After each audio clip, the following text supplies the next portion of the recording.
आजच्या जगात बघा ना, आपण सगळेच धावत आहोत. जास्त मिळवण्यासाठी, पुढे जाण्यासाठी.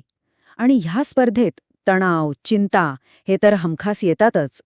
पण विचार करा, ह्या समस्येचं उत्तर हजारो वर्षांपूर्वीच्या एका साध्या गोष्टीत लपलेलं असेल तर? चला, आज आपण अशीच एक प्राचीन कथा पाहूया, जी आनंद आणि यशाबद्दल एक खूपच आधुनिक धडा शिकवून जाते. तर या कहाणीत आहेत दोन पक्षी. एक आहे लोभी कावळा आणि दुसरा समाधानी लावा पक्षी. आता गोष्ट तशी साधी वाटते नाही का, पण त्यांच्या जगण्यात एक असं रहस्य दडलंय जे आपल्या आजच्या आयुष्यातल्या अनेक प्रश्नांची उत्तरं देऊ शकतं. ह्या कथेचं खरं मर्म आहे एका विलक्षण विरोधाभासात. जरा बघा इथे. एका बाजूला आहे लोभी कावळा. याचं खाणं काय? तर हत्ती, बैल, घोडे यांची अक्षरशः मेजवानी. पण तरीही तो कसा आहे? हडकुळा आणि चिंताग्रस्त. आणि दुसऱ्या बाजूला आहे समाधानी लावा पक्षी. तो काय खातो? साधंसं गवत आणि बिया. पण तो मात्र गुबगुबीत आणि एकदम शांत आहे. कमाल आहे ना? हे अगदी आजच्या जगासारखं नाही का वाटत, जिथे सगळं काही असूनही लोक तणावात दिसतात? असं का होत असेल बरं? अच्छा, तर ही कथा आली कुठून? तर ही आहे जातक कथांमधून. हा एक खूप जुना, प्राचीन भारतीय कथासंग्रह आहे. असं म्हणतात की या कथा म्हणजे गौतम बुद्धांच्या पूर्वजन्मातल्या गोष्टी आहेत. आणि या कथांमधून ते लोकांना काहीतरी शिकवण देत असत. म्हणजे यातला प्रत्येक धडा हा हजारो वर्षांच्या अनुभवातून आलेला आहे, हे नक्की. बरं, चला तर मग या कहाणीतल्या पात्रांना जरा जवळून पाहूया. सुरुवात करूया त्या कावळ्यापासून, जो बाहेरून तर खूप श्रीमंत दिसतो था, पण आतून मात्र अगदी कंगाल होता. आता बघा, कागदावर पाहिलं ना तर कावळ्याकडे कशाचीच कमी नव्हती. हत्ती, बैल, घोडे यांच्या मृतदेहांवर तो अगदी ताव मारायचा. जंगलातली फळंही खायचा. म्हणजे त्याच्यासाठी खाण्याचा साठा तर अमर्याद होता. अगदी आजच्या काळातल्या अमर्याद संधींसारखंच, नाही का? मग प्रश्न हा आहे की एवढं सगळं असूनही तो इतका हडकुळा आणि चिंताग्रस्त का होता? याचं उत्तर तो स्वतःच देतोय. तो काय म्हणतो बघा, मी नेहमी शत्रूंमध्ये राहतो आणि अन्न शोधायला जातो तेव्हा माझं काळीज भीतीने अक्षरशः धडधडत असतं. म्हणजे बघा, अन्न भरपूर आहे, पण ते मिळवण्याचा आणि टिकवून ठेवण्याचा स्ट्रेस इतका आहे की त्याला त्याचा आनंदच घेता येत नव्हता. ह्यावरून एक गोष्ट तर स्पष्ट होते. कावळ्याची खरी समस्या अन्नाची कमी नव्हती. समस्या होती त्याच्या मानसिकतेची, त्याच्या विचारांची. त्याचा तो लोभ, म्हणजे सतत अजून हवं, ही जी धडपड होती ना, ती त्याला कधी शांतच बसू देत नव्हती. हे अगदी आजच्या हसल कल्चरसारखं आहे. जितकं जास्त यश, तितकं जास्त ताण, आणि ते सगळं गमावण्याची भीती तर त्याहूनही जास्त. आता कावळ्यापासून वळूया त्याच्या अगदी विरुद्ध असलेल्या दुसऱ्या पात्राकडे, लावा पक्षी, ज्याने जगण्याचा एक संपूर्ण वेगळाच मार्ग शोधला होता. चला बघूया त्याच्या त्या खऱ्या समृद्धीचं रहस्य नक्की काय होतं. कावळ्याच्या त्या शाही जेवणासमोर लावा पक्षाचा आहार तर अगदीच साधा होता. काय खायचा तो? तर जमिनीवर पडलेल्या बिया आणि थोडंसं गवत, बस. आणि त्यात तो समाधानी होता. आजच्या भाषेत सांगायचं तर तो एक प्रकारचा मिनिमलिझम जगत होता. साध्या राहणीमानावर त्याचा विश्वास होता. तर मग त्याच्या या समाधानाचं रहस्य काय होतं? इथे बघा 3 सोप्या पायऱ्या आहेत. पहिली पायरी, मन शांत ठेवा.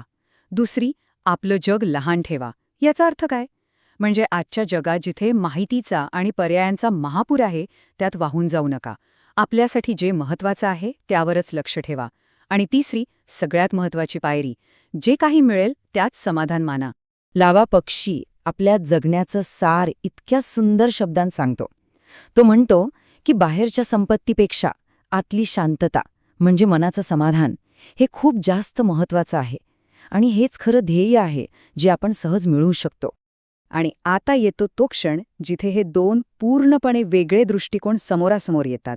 कावळा आणि लावा पक्षी यांच्या संवादातूनच या कथेचा खरा अर्थ समोर येतो आणि आपल्याला एक खूप मोठी शिकवण मिळते.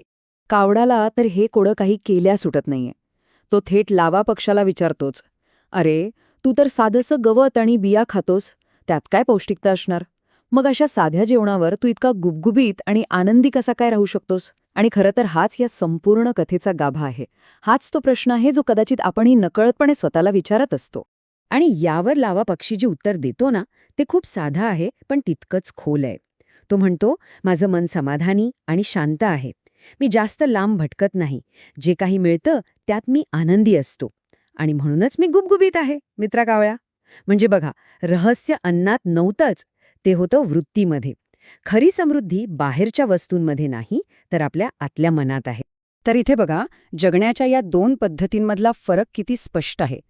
कावळ्याचं जगणं म्हणजे आजच्या भाषेतली रॅट रेस, सतत धावपळ, भीती आणि अजून पाहिजे ही कधीही न संपणारी भावना.